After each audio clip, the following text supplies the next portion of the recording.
back to my channel. It is of course Chelsea of She Designs Things. And in today's video, I'm going to be going over creating a contact form with Google Sheets. Yes, I know I've done this video before. However, it has come to my attention that some of you are having trouble.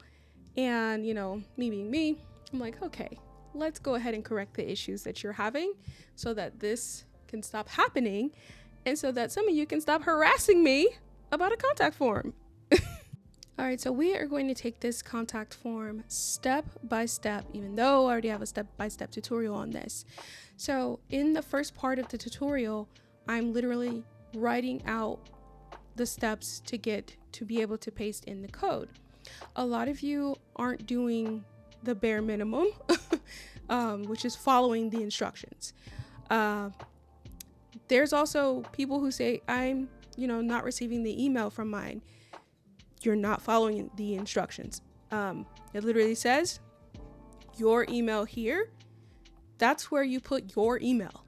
If you leave this blank, you are not going to receive an email from the contact form. If you want to change the style, if you want to add elements to it, that is advanced information. That is not something that is included in this very basic, very simple contact form. Now, if you're someone who understands HTML, then you should be fine. But if you are not, don't touch it. Don't bother it. Don't do anything extra. The style that I chose was using material designs, but there are so many form types. And I think I said this in the original video and I'll show you here. There are so many different form types that you can use that I have here. You can use Bootstrap, W3 Schools. We have, Bulma, Spectre, Skeleton, whatever, pure CSS if you want to. I have plenty of examples showing you how to create a simple contact form. And whatever style you want to add to whatever CSS, that is entirely up to you. All right, so we are going to follow my blog post in order for us to recreate this contact form. So the first step is to create a new Google Sheet. Step 1. So let's go ahead and create a new Google Sheet. I'm on Google Sheets. I'm going to select a blank sheet and it's going to open up a blank sheet. What's the next step? We need to, create the sheet, rename the sheet to contact form responses. So I'm just going to copy the text that says contact form responses. Copy that. And instead of untitled sheet, contact form responses. The next step says you'll also need to add in the data. So timestamp, name, email, and message in the first row of columns. All right, so I've gone ahead and added in the timestamp, name, email, and message. And we're pretty much ready to go on to the next step. So step 2. Now, keep in mind, we have done a whole bunch of steps before moving past this. But step 1 is a grouping of steps. That's how it's written out. Step 2 is the next step that has to do with setting up your app script. So if that confuses you, I can remove the step 2 part. It's still set up your app scripts and it's still create a Google Sheet. So let's go ahead and open AppAcripts by clicking on the extension and going to AppScript from the Google Sheet menu. Extensions, AppScripts. Now that it's open, what's the next step say? We need to set up the functions. But before we go ahead and set up the functions, what did I skip over? Once the editor is open, delete any existing code. So if you left any of this information in here prior to doing what I say do, that's probably a mistake. So let's go ahead and delete this. Next step, setting up the functions. Now, I wrote this blog post out so that you would know how to do it if you would like to add more data. Technically speaking, you can copy the code as it's written on the blog post. I know for a fact 90% of you are just copying the code from the blog post. So I'm going to not bore you with the rest, and that is exactly what I'm going to do. Together, these functions perform the task needed to send data from our HTML document to our Google Sheet. So we're going to copy the function do get, all of this information right here, copy it. And I'm going to paste it right in here. Now, before I move forward, there is a line that says your email here. Make sure you put your email there, or you're not going to receive anything from this contact form. So I'm going to put in my email. So now I have my email in here, and we could see that the subject line, I set the subject line as contact form submission. You can technically change this to say whatever you want it to. It does not have to say contact form submission if you do not want it to. So let's go back and take a look at the code. Now, I want to point this out because this is something that I noticed that I did in error, but this is how you correct it. It is, I should say, capital letter sensitive when you're writing this script out. So if you create an HTML template file and you title it contact with a capital C, okay, and it's not an actual capital C, it's lowercase, it is not going to work. So if you title the next file in here contact with a capital C, it is not going to work. So we need to create that HTML file and title it contact with lowercase. That's it. Now we need to make sure we delete the information in here. And let's go back to the code over here. And we're going to copy all of this text. And then we're going to paste it. Now, here you can make any changes that you want. You can, like I said, hey, make it special, change the color of the button to match your business if you wanted to. This is the button, by the way, that you can change the color. I am using Material CSS, so you just make sure you go to look at their documentation and you can change the color to be whatever you want it to be. Let's see. That's pretty much it. Now the next portion comes to, deploying the actual app. You deploy it by clicking Deploy, New Deployment.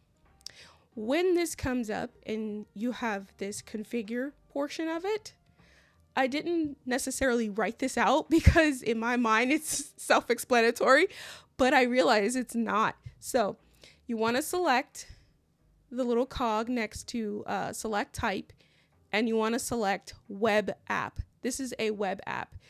You can write a description if you want, title it whatever, but you need to change the access. This needs to say anyone. If you do not, the only person who's going to actually see this when you put it on the web is you if you're signed into your Gmail account. So change it to anyone, select deploy. You're going to have to authorize access. This is where you're looking for permissions. Once it comes up, make sure you select your account, the one you're signed back up in. It's going to tell you that it's not verified. This is okay. Click advanced and click go to untitled project. And it's going to tell you that it's unsafe, even though you made it. You made it, so you know it's safe. And it's going to give you this warning because this is just what Google does. Scroll down and click allow. Once you click allow, you have deployed the app. You can copy this. Let's see, copy. Make sure you copy the link. Select done. And I'm going to open up a new window and I'm just going to paste the link there. There we have it. And there you go. There's our contact form. Now let's make sure that it actually sends data. So I'm going to scoot this down just so you can take a look. And I'm going to say Chelt, and I'm going to say, I don't know, test@test.com. And this is just going to say, hey, submit. And I have this set to saying, thank you for contacting us. We will be in touch. This link, by the way, is what you actually paste into your Google site. So let's go ahead and check the responses. We can see that I got the response. And let's see if it actually sent over to the email. And here we have it. It was sent. 0 minutes ago, we have the name, the email, and then the message, and it's sent as a contact form submission. And of course, you can add fields if you would like to. But again, I created this form just to be very simple for what most people would require for a contact us form. Especially just gathering information, such as you can add a telephone number if you would like as a field. I might do a separate video with more customized options like little dials and things like that, but the simple version is this. So let's go ahead and make sure that we can add this to our Google site. All right, so using the link that we got from AppAcripts, there are 2 ways that you can add this into your Google site. You can use a full page embed, or you can add it to a standard Google page. So I'm going to show you both options. This, I am using a regular standard page. I did drag so that the box is down a little bit further. And I'm just going to show you what it looks like in a mobile view, because that's really what counts. And there you have it. It functions. You don't see any scroll bars. And that's also because I just had to adjust the size a little bit. Now, I think it works better as using a full page embed. So full page embed, this is what it looks like on a mobile site. Just keep that in mind whenever you're making a decision on how you want your site to look. Do you want it to look like a Google site? Or do you want people to be like, what's that? You know, that look cool. So it's totally up to you. They both function the same way.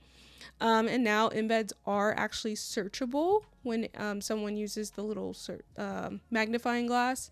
I turn mine off. Like, I don't have time for that. But if you wanted to, you could make it searchable for your Google site. So I do hope this cleared up any misunderstandings or miscommunications. Remember, this is a very watered down version of a contact form. If you want to have things that are a bit more complex, my suggestion would be to study HTML and CSS. I know a lot of people who know enough to be dangerous, but that only gets you so far. In the real world, you got to know what you know. So anyways, if you have any suggestions on what other types of forms you want to see in your Google site, feel free to leave it as a comment down below. I am more than happy to, help you. And before I forget, I've been working on something too of my own that I want to show you. So if you did not know, I do have my own shop finally back up. Mine circles through my brand colors. You're able to search for websites for your mini websites. I am running a fall sale. Just check it out. And you wouldn't believe it. It's a Google site. It's the same. It's literally just a copy of my main site. And I just made a bunch of tweaks. And I took out some content from my main site to be able to create this particular one. And I absolutely love it, as usual. So if you want to know how I create some of the most, some of the little stylized ways I have in my Google site, remember, I can't teach you design because that is a creative function either you have or you don't. But I can teach you technical abilities to be able to have your site up and running quite quickly. All right, thanks again so much for watching. This has been great. I'm gonna go to sleep now because it's late. See ya.